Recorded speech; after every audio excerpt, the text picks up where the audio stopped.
Em 2017, a lei do novo ensino médio foi aprovada pelo então presidente Michel Temer. Segundo o governo, o intuito é tornar o aprendizado mais atrativo e aproximar a escola da realidade dos estudantes de hoje, para combater então a evasão escolar. A transição acontece gradualmente e deve ser concluída até 2024. No entanto, a mudança é cercada de questionamentos. Parte dos críticos afirma que falta infraestrutura nas escolas, que os professores não estariam preparados e que a diminuição da carga horária de disciplinas tradicionais pode ampliar ainda mais a desigualdade entre os alunos da rede pública e particular. Mudanças no ensino médio. Esse é o tema de hoje do Miscelânea, que já está no ar.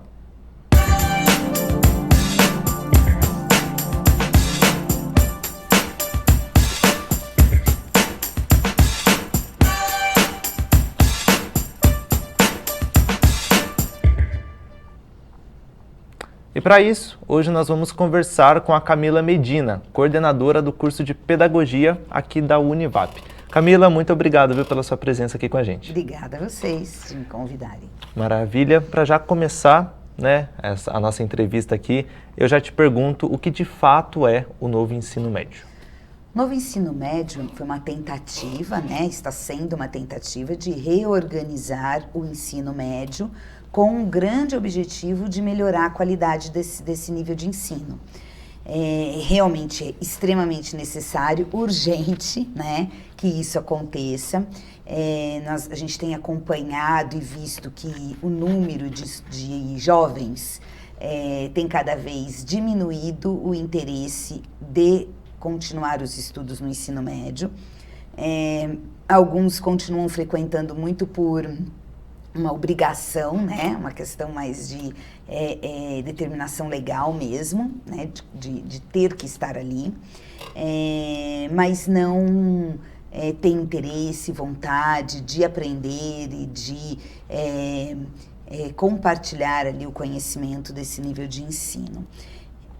Realmente é muito importante que alguma coisa seja pensada, alguma mudança seja efetivada para esses estudantes nesse nível de ensino. Qual a principal mudança a gente pode esperar aí, já que é uma carga horária maior, é um plano diferente de estudo, é isso? Eu acho que são muitas variáveis, Então, não acho que carga horária maior sempre é bom. Quanto mais tempo você fica dentro da escola com contato com o conhecimento, sempre é melhor. Mas também não adianta aumentar a carga horária e não possibilitar que esses estudantes tenham acesso a conhecimento, acesso à informação, que eles entendam, tenham prazer em estar naquele ambiente, queiram estar ali, porque aquilo ali desperta neles uma vontade de aprender. De alguma maneira, tudo que é trabalhado dentro desse ambiente é significativo. Ele sente que ele está melhor, que ele está crescendo, que ele sabe mais, E aí isso vai fazer com que ele queira estar lá, queira ir até lá e queira desenvolver uma série de projetos ali, O que a gente tem visto é que o ensino mais intensamente no ensino médio, porque são maiores, isso não acontece. Não há um prazer no estudo, um prazer em estudar, Há muito pouco tempo atrás eu tive que desenvolver um trabalho dentro de uma escola, pública de ensino médio aqui na cidade, e eu observava os jovens, as professoras gritando ali na frente quando estavam dispostas a dar aula, a trabalhar ali, e os jovens com fone de ouvido, capuz do casaco ali, no celular, no canto, no fundo da sala de aula. Nem, se você perguntava qual é a disciplina que você está tendo agora, ele não sabia a matéria, quer dizer, ele não conseguia associar a professora à matéria, Quer dizer, ele não estava ali, não naquele dia, naquela aula, ele não está ali nunca, Ele vai até lá, senta ali naquela carteira e nada faz ali, não sei o que faz ali, Fica vendo qualquer coisa, Um mundo hoje em que, não que eu seja, deixa eu deixar muito claro isso, não que eu ache que tem que ser pela imposição de uma autoridade, não é isso, Mas onde essas o respeito ao docente, o respeito à instituição de ensino, se perdeu. Em algum momento isso se perdeu. Isso tem se perdido, né, durante os anos escolares dessas crianças, né, desses estudantes. E isso acontece também porque muitas vezes eles não são respeitados, né? Então, há questões dos dois lados, né? Tem questões do lado dos estudantes, que se você escutar os estudantes, você vai dar razão a muitos apontamentos que eles vão colocar em relação ao descaso da educação, ao descaso em relação ao ensino.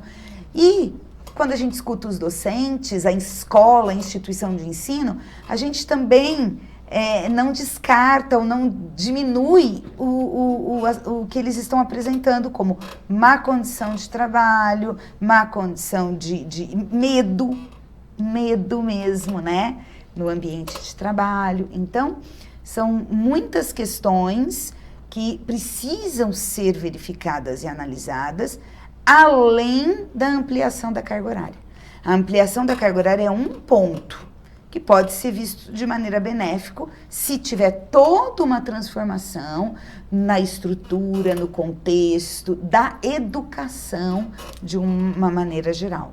Não dá para a gente querer resolver os problemas da educação acreditando que é uma coisinha pequena, entendeu? Que faz isso, muda isso, resolve tudo. Não é assim. E Camilo, por que está gerando tanta discussão o novo ensino médio? Imagino, né? Entendo que esteja gerando tanta discussão. Primeiro porque foi uma determinação que vem de um outro momento político do país, né? Então, com a troca do governo, as pessoas conseguem entendem ter mais voz para ir contra algo que elas já não estavam olhando com simpatia. Eu acho que uma das questões que mais causa antipatia dos educadores, né, é a redução da carga horária das disciplinas na área de humanidades. Então, eles colocam como obrigatoriedade a língua portuguesa e a matemática. Não se explica muito bem como as outras disciplinas vão se encaixando ali nessa organização de currículo, né? E dá prioridade para um currículo tecnicista. Então, na história da educação, já houve uma evolução em relação a essa questão. Num determinado momento da nossa história, a educação era tecnicista. Que momento era esse? Durante a ditadura militar, né? Então, com a democratização do ensino, uma das primeiras coisas que foi combatida na educação é exatamente um olhar tecnicista para a educação. Em troca a esse olhar tecnicista, nós temos uma educação voltada à formação de um sujeito completo, né? De uma formação global, de um sujeito que vai ter conhecimentos das áreas de humanas, das áreas de exatas, e ele consiga articular, né, um pensar, ele seja habituado, ele seja trabalhado na escola, né, o pensar crítico, um ensino a partir de uma proposta dialética de ensino. E esse olhar para a educação é contrário, né, a um olhar tecnocrata, tecnicista da educação, que normalmente predetermina que o caminho dos alunos vai ser o ensino técnico e, portanto, vai estar voltado quase que exclusivamente para a formação de mão de obra. Claro que isso vai acontecer nas escolas públicas, nas escolas oficiais, né? As escolas particulares, elas vão continuar com uma carga horária de disciplinas contemplando as humanas também. Então, elas vão garantir a carga horária exigida de língua portuguesa e matemática e vão ampliar a carga horária nas outras áreas do conhecimento, né? E a gente pode esperar aí um uma desigualdade, de novo, entre o ensino da rede particular e da rede pública? Sem dúvida. Isso continua ainda? Vai manter, né? Porque já existe, né? Esse é um dos grandes dificuldades da educação, de um modo geral, né? E isso vai se intensificar, né? Então, a desigualdade está aí, né? Não existe, não dá para negar. É só respirar um pouquinho, olhar para o lado, você vê que está ali. Só que entende-se que com a proposta da forma que está, vai intensificar a desigualdade, vai aumentar ainda mais a desigualdade, sendo que o movimento deveria ser de diminuí-la, né? E a carga horária deve aumentar também, de acordo com o novo ensino médio, no regulamento vai mudar a carga horária do que era antes para essa? Sim. A carga horária do ensino médio, ele é obrigatório, né? Obrigatório era 800 horas por ano, né? Que totalizava 2.400 horas no ensino médio completo aí, né? 2.400 horas. Do ensino médio, assim, né? Mais comum, porque tem, às vezes, o complemento do ensino técnico aí, amplia a carga horária desse ensino técnico, né? No ensino médio, no novo ensino médio, amplia para 1.000 horas anuais, né? E no ensino médio total, 3.000 horas. O que acontece com essa ampliação de carga horária?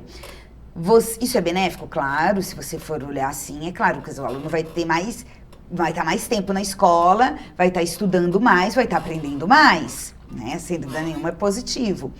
E aí vem o que junto disso, junto dessa determinação? Vem uma diminuição das horas das humanidades e das ciências biológicas, né? Uma ampliação das exatas, e vem também as atividades contraturno, né? Então, porque começa a não caber, né, naquelas 5 horas da manhã, e de noite as horas da noite ainda são menores, são 4 horas, não 5, né, do aluno do noturno. Então, o que vai acontecendo? Vai sendo necessário isso, ter o ensino integral. E aí, vamos pensar comigo, assim, claramente. Nós temos uma escola que atende 500 alunos de manhã, 500 alunos à tarde, tá? E vamos por 300 alunos à noite. Agora, eu vou ter que ter mais horas. Então, eu vou ter que transformar esse ensino num ensino integral. O que acontece? Simplesmente, os 500 alunos da tarde não têm onde estudar, né? Que é a realidade da maioria das escolas hoje, né? Eles não têm prédio. Por quê? Eles não vão na escola porque os alunos da manhã terão que ter uma ampliação dessa carga horária, ok? Então, o que faz com esses alunos da manhã, da tarde, né? Então, o que as escolas estão fazendo? Elas não estão tornando o ensino integral. Elas vão e ampliam a carga horária até 2, 3 horas da tarde, sei lá. E aí os alunos da tarde entram 2, 3 horas da tarde na escola e ficam até mais tarde um pouco. Percebem? Então, o que precisa ter? Primeiro, precisa ter investimento em educação. Investimento em construção de prédios públicos, em laboratórios. Você quer fazer um belo ensino médio com itinerários? Põe um laboratório de comunicação, onde eles vão fazer podcast, que é o que eles gostam hoje, onde eles vão produzir, fazer robôs, né, se for para a área de exatas, vão fazer teatro, se eles quiserem ir para a arte de linguagens, né, para a área de linguagens. Então, tem que construir um ambiente educativo, né, que proporcione o cumprimento do que está sendo idealizado, né? Não dá para a gente querer encaixar dentro do que se tem hoje algo diferente. Não cabe. Não dá. Não cabe. Então, como isso vai sendo implantado? Isso vai sendo implantado sempre mais ou menos. Entendeu? Sempre mais ou menos. A gente faz aqui, a gente adequa aqui, a gente adapta ali, E aí isso acaba não sendo realmente positivo. Isso torna os alunos o quê? Desestimulados, desinteressados. Parece que é só para cumprir a determinação, né? E isso não é positivo. Quando a gente pensa numa escola de ensino privado, a gente tem o quê? Tem gente gritando. Não está funcionando, não é assim, não, cadê o laboratório? Não que consiga tudo, porque também tem um limite de recursos econômicos. Mas a reivindicação é mais intensa e o dinheiro é maior também, né? Camila, e junto com todas essas mudanças, você acha que os vestibulares, tipo Enem, FUVEST, eles também vão mudar para se adequarem no novo currículo? Precisa. Se não fizer, é outro problema. Entendeu? Então tem que ter. Se nós estamos mudando uma determinação curricular de um nível de ensino. E é exatamente esse currículo que será cobrado no final do ciclo, para que esses alunos mostrem o quanto eles absorveram daquele conhecimento, daqueles conteúdos trabalhados. Se for cobrado algo que não foi trabalhado, ou vai ser cobrado algo de uma maneira diferente do que foi trabalhado, nós estamos fazendo, né, cruzando as linhas aí, não sendo coerente. Não estaremos sendo coerentes. Então, o que tem que ser cobrado, principalmente no Enem e nos vestibulares das universidades públicas, né, é exatamente aquilo que tem sido praticado e defendido pelo governo, pela escola oficial, que é a escola pública. Né? Então, quem determina, quem manda, né, no que deve ser cobrado aí, né, de modo subjetivo, mas o que deve ser cobrado nos vestibulares de escolas públicas, de universidades públicas e no Enem, é o que está sendo estabelecido pelo ensino oficial. Então, se mudou o currículo do ensino médio, não tem como não mudar. Até a distribuição da prova, a organização da prova. Como é que você vai querer que todos respondam a mesma quantidade de questões de história se só uma parte viu história?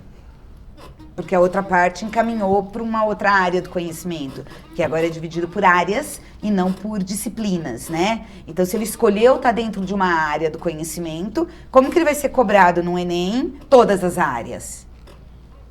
Não dá, não pode, é totalmente incoerente, né?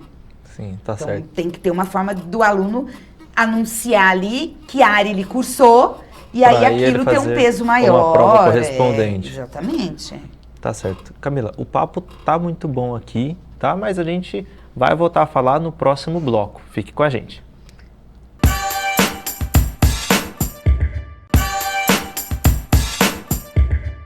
De volta com Miscelânea, que hoje está falando sobre as mudanças no ensino médio com participação da Camila, coordenadora do curso de Pedagogia da Univap.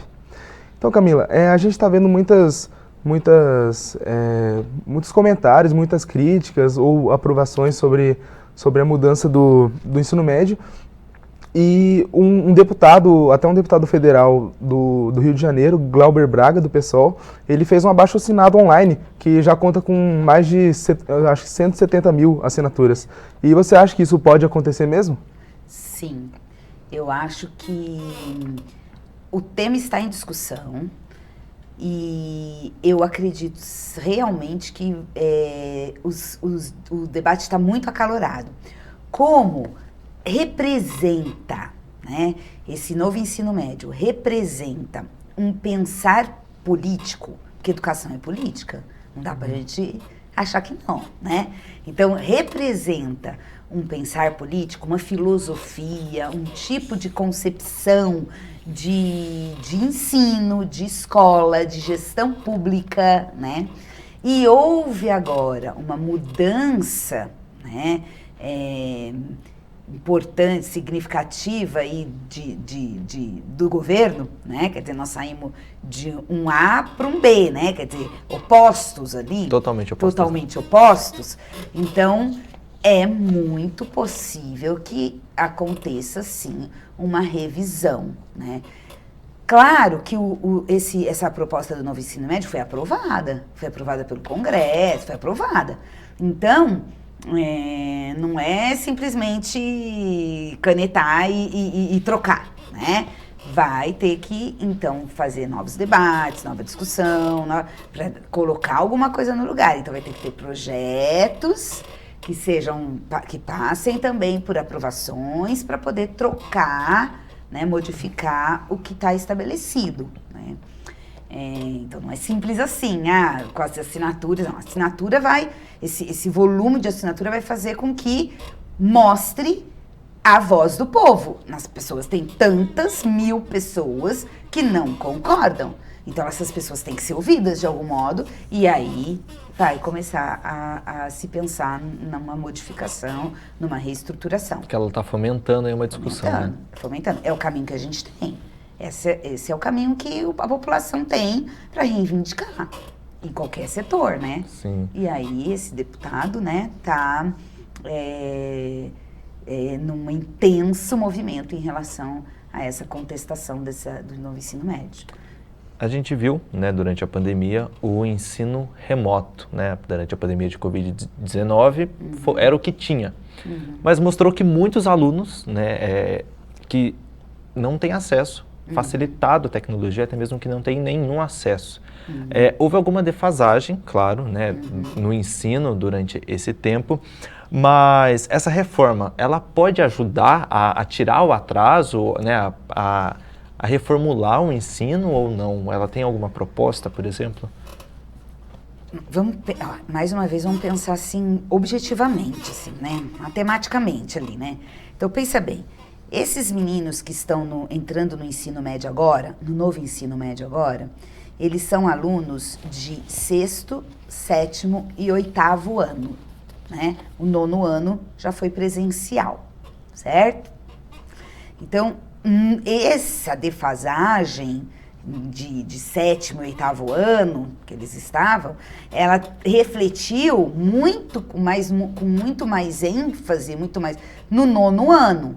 É lógico que a aprendizagem é um processo, né? Então, sem dúvida nenhuma, enquanto processo, isso está interferindo sim, né, na aprendizagem desses alunos que estão entrando hoje no ensino médio, que é quando está começando, né? Então, obrigatória a mudança do ensino médio é o 1º ano em 2023, 1º e 2º ano 2024, 1º, 2º e 3º ano 2025. É essa a linha da obrigatoriedade da mudança. Então, eles vai estar interferindo neles. Vai suprir uma falha? Não entendo que uma mudança no papel para o novo ensino médio supre falha, tá? Tem que ter uma mudança significativa, sim, em capacitação de professores, formação de professores, em estrutura pedagógica, gestão escolar, preparação dos gestores para poder atuar diante desses professores e dessa demanda, né? Então, não é só uma mudança curricular ou... A palavra só é complicada, né? Não é uma mudança curricular exclusivamente que vai transformar o ensino médio ou que vai transformar a educação. Então, o currículo é um ponto importante, sim, um ponto muito importante, mas é um ponto a ser visto para a transformação, não um único. Sim, você disse até que os alunos do 9º ano que apresentaram a defasagem. Essa nova proposta que a gente está vendo pode desestimular eles a entrarem no ensino médio, por exemplo? Eu não quero fazer, eu não quero entrar. Esse novo currículo pode desestimular de alguma forma? A proposta do currículo é estimular, né?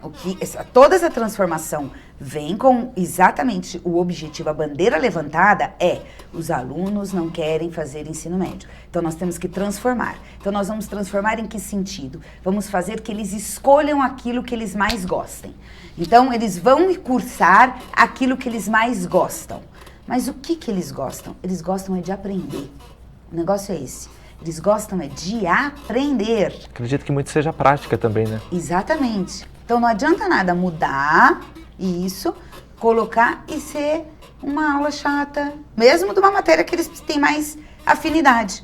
Aula chata, não tem nada prático, não vê relação, não ver sentido e significado para aquilo.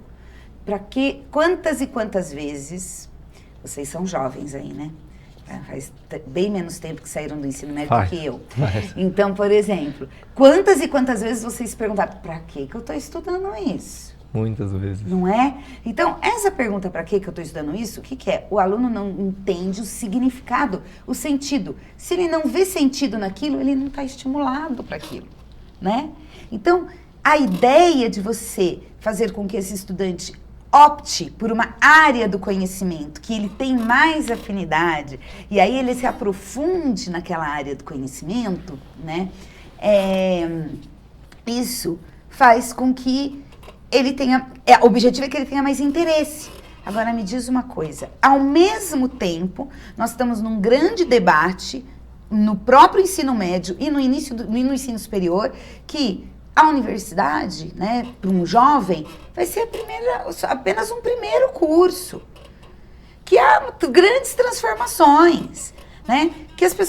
Que o mundo do trabalho, o mundo está mudando de tal maneira que não tem mais aquela coisa de me formei engenheiro, vou trabalhar com engenharia, vou morrer engenheiro, quer dizer, você vai morrer engenheiro mesmo, porque você fez engenharia, e vou fazer aquilo a minha vida inteira, naquilo. Não! Se você parar para pensar na própria engenharia, quantas ramificações, Sim. né? Quantas áreas dentro da própria engenharia? Quantos engenheiros estão trabalhando em banco?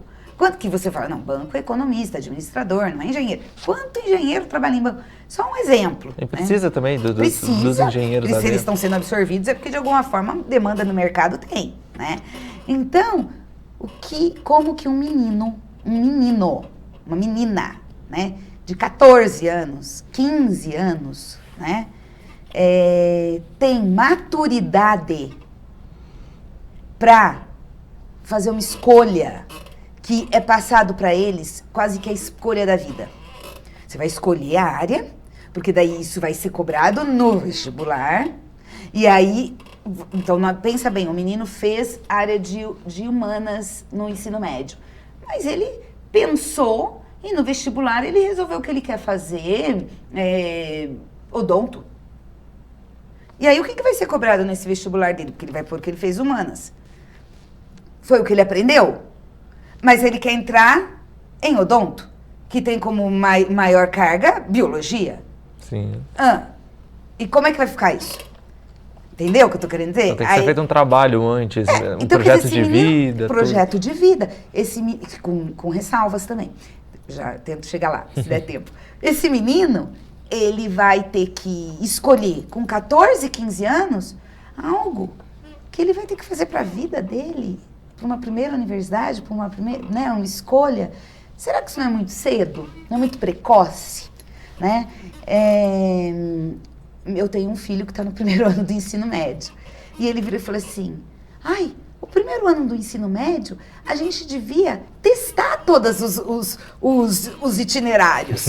A gente devia poder fazer os itinerários para a gente ver o que a gente quer. Como que eu vou conseguir escolher qual eu quero? Eu tenho que escolher aquele que eu sou bom, né? E aí é o que eu mais gosto. Ou eu tenho que escolher aquele que eu tenho mais dificuldade, porque daí eu vou ficar mais tempo nele. E aí talvez supra a minha dificuldade. Olha os conflitos de um menino que acabou de entrar no ensino médio, que são extremamente coerentes, né? O projeto de vida, eu acho a ideia interessantíssima, que é uma ideia de realmente preparar esse jovem, ouvir esse jovem, dar voz a esse jovem, né? Fazer um trabalho de autoconhecimento, né? Sim. Fazer um trabalho de planejamento, de como é importante você planejar a sua carreira, que a carreira é possível ser mudada, né? Que não é nada uma camisa de força, tudo é possível ser transformado. Então, acalmar esse jovem nas suas escolhas. Só que também tem que tomar muito cuidado para não levar para um lado tecnicista, de encaminhando esses jovens, né? Você tem que escolher uma universidade, porque o caminho do sucesso é fazer um ensino superior, né? Ou coisas assim, a área de tecnologias é a que tem uma maior possibilidade de inserção no mercado. Então as pessoas, de repente, vão começar a procurar caminhos melhores econômicos e não de autorrealização. E aí isso talvez, provavelmente, vai gerar muita frustração desajustes, ansiedades e não sei se... Então, esse trabalho tem que ser feito com pessoas muito bem preparadas. Ao meu ver, não seria nem tanto o educador, o professor, a melhor pessoa para trabalhar com esse projeto de vida. Talvez um psicólogo, né? Ou um pedagogo, um professor que tenha feito uma formação... Psicopedagogo, por exemplo. Psicopedagogo, né? Uma coisa assim, né? Que tem um perfil. Tem que ser uma pessoa que tem um perfil de lidar com jovens, de trabalhar com a demanda desses jovens, de ouvir esses jovens, né? É mais um espaço de acolhimento e de escuta do que aula de projeto de vida. Não sei se você entende o que eu estou falando. Sim. Com um programa, com atividades a serem seguidas. Na teoria, na prática, na verdade, seria então como se fosse uma terapia. A gente pode classificar mais ou menos, porque é para você entender... Um grupo, uma coisa em grupo, né? Uma coisa assim, é isso, um espaço de fala e de escuta, de acolhimento e de orientação, acho que mais com esse caráter, né? Do que aula. Sabe o que tem acontecido com o projeto de vida, nessa experiência que eu tive nessa escola do ensino médio? Tem a apostila do Estado, do projeto, né, de ensino de vida, de projeto de vida. E aí o professor, que é alguém que tem que complementar a carga horária, ou que assume aquela disciplina, ele passa a apostila. Então ele vai passando a apostila, né? Então, desenhe, sei lá, desenhe o que você acredita que vai ser do seu futuro. Aí vai lá e desenha o futuro. Entendeu? Quer dizer, não é assim. A apostila é um guia, mas não pergunta e resposta, pergunta e resposta, pergunta e resposta. E tem sido trabalhado como pergunta e resposta. Posso generalizar. Eu vi uma experiência, né? Então, nada na educação a gente pode dizer que todo mundo está fazendo desse jeito, porque é tudo muito grande em educação. Não dá para generalizar, né? Mas eu vi e presenciei uma experiência não muito positiva. E como você comentou antes, né, que mesmo com abaixo-assinado, assim, não é muito fácil, né, de mudar, assim, na mesma hora. Então, mas assim, o novo governo, ele está trazendo alguma mudança ou pelo menos alguma maneira de flexibilizar essa lei? O novo governo tá com bastante trabalho, né, na verdade. Então, nós temos um novo ministro da Educação e aí vai se constituindo, né, um novo olhar dentro do Ministério da Educação. Então, provavelmente, este assunto, em muito breve, vai ser pauta, né, desse novo governo. Eu acredito que muito, muito em breve esse tema vai ser... se já não estiver ali, é o próximo assunto, sabe, assim, da listinha deles, vai entrar, sem dúvida nenhuma, né, para pauta muito em breve. Sim. Tá certo. Camila, muito obrigado, viu, por esse bate-papo aqui, por ter participado dessa conversa que podemos dizer um pouco quanto polêmica, né? É bastante polêmica. Eu que agradeço, né? Espero ter me saído aí bem no nosso bate-papo.